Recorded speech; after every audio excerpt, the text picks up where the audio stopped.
Good afternoon.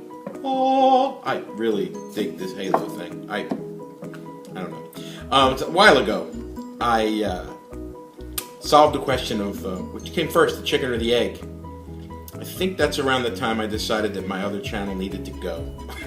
When I did that, I said, I've now answered every possible question. No, it's not true. But today, I'm going to take on another myth. This is a kitchen myth. This one has to do with adding oil to the pasta water when you're making pasta. Yeah. Stick around. So like I said, I'm going to prove to you that you don't really need to add oil to pasta water. That is what we used to call a wives' tale, but now we're not being sexist. We're just calling it an old person tale. And it's good, though, that old people keep spreading these rumors, because that's a signal. You know, when people start to get older and they start to talk like that, it's a signal to God that it's time to take them. I have a wooden spoon. This is a newer wooden spoon, which is what I always use for stirring pasta, because it's what my mother used, and she's an old person. She also used it to beat us on the backside whenever we were bad. And I think the last time she hit me with a wooden spoon was the time one broke. Yeah. Anyway. One of the things you want to do when you're making pasta, first of all, is you want to get the water at I always forget where the camera is on this damn thing. You want to get the water at a rolling boil. That is not a rolling boil. That's like tea hot. Like if I were going to make tea, that's like perfect temperature for tea right now. So that's not a rolling boil. So what I'm going to do is I'm going to wait until it gets to a rolling boil, and then I'm going to show you some things. So this is pretty much a rolling boil, all right? So when your water is at what we call a rolling boil, you take your pasta and you pour it in. Now, regarding how much water should be in there, it should be a little bit more than it takes to cover the pasta, right?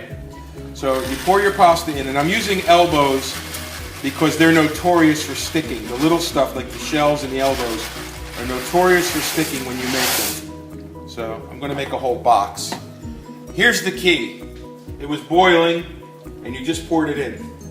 As soon as you pour it in, you start to stir so that it doesn't stick together. Oil has nothing to do with it. See, because oil sits on top of the water, okay? And it doesn't touch the pasta. No, when the boiling starts again, it doesn't go underneath and grab onto the pasta, because once the pasta is wet, the oil's not going to grab onto it. So all it does is leave an oily mess along the sides of the pan, and it goes down the drain when you drain your pasta, okay? So right after you pour it in, you give it a stir. I probably stirred it more than I need to, but this is for effect. And some of you, again, too stupid to realize that you have to do something for a certain amount of time. So if I do it 3 times as long, I'm guaranteed that the stupid watching the video will do it at least the right amount of time. This is a colander. La!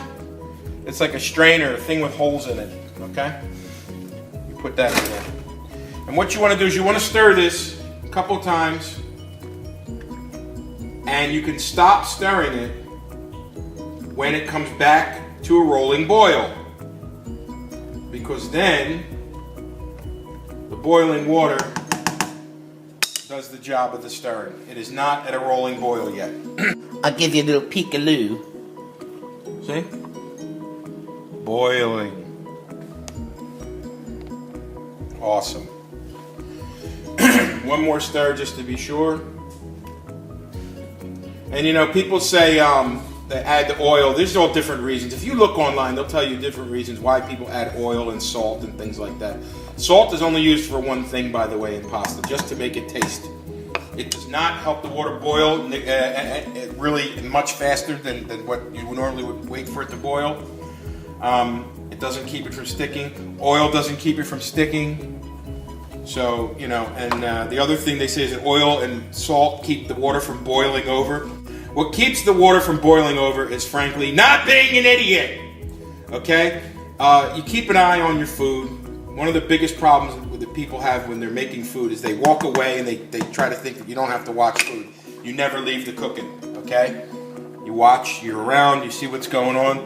And what'll keep the water from boiling over is lowering the heat. Morons. Yes. Okay. So here you go. We're stirring. And as we're stirring, the pasta is growing. Yeah. Because that's what it does. It sucks up the water like a little sponge and it grows. Now, how long do you keep it in there? How long do you keep it boiling? I'm not going to tell you because there is no one set time. If I tell you, you let it boil for exactly 8 minutes, then the stupid among you are going to do that. And things being what they are, some of you are really stupid and you'll just boil it for exactly 8 minutes or 5 minutes or 7 minutes or whatever. And if it doesn't come out exactly perfect, you're going to scream and holler and leave me nasty comments. I'm here to tell you what you should do is, it depends on how you like the pasta. If you like it a little chewy, then you turn it off a little sooner. If you like it a little softer, and I don't know if anybody that likes mushy pasta, I think it's disgusting. Okay, you should be slapped if you make mushy pasta. But anyway, what you do is you boil it until it's the consistency that you like it.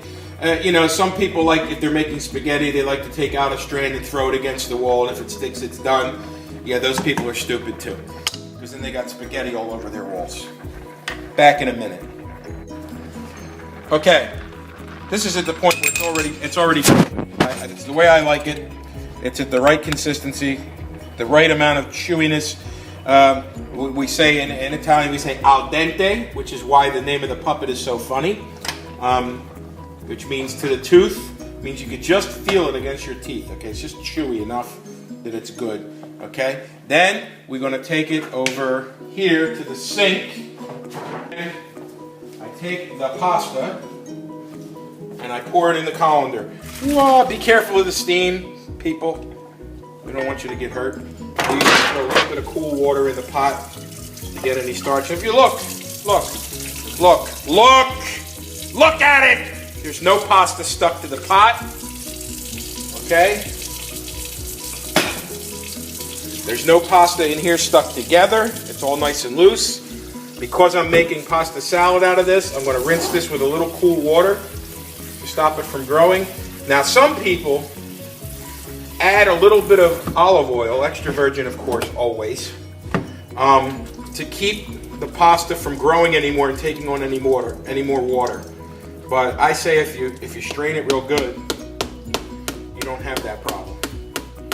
I'm using this, like I said, for pasta salad, so I'm going to cool it off quickly. You'll notice I'm not handling the pasta with my hands. I'm not, stirring it with my hands to get the cold water through it, which is why I'm still wearing the ring, still wearing the watch. Before you yell at me. Okay. And that cools it off and keeps it from taking on much more water. It keeps it from growing anymore and getting soft and ridiculous. Because if you're making pasta salad, you don't want your pasta to be hot. You want it to cool off as quickly as possible. And that's it. See ya. That's pretty much the whole deal. I mean, as far as the myths of the salt and the oil go. I will tell you, though, that after the pasta was done, to make it into a salad, what I did was I did add olive oil, and I added some basil, and I added some garlic powder. Yeah, something you need to know about garlic, basil, and olive oil. Pretty much if you put that on anything, I'll eat it. Yeah, basil, olive oil, and garlic. You put that on a turd, I'm gonna nom. Yeah. See ya.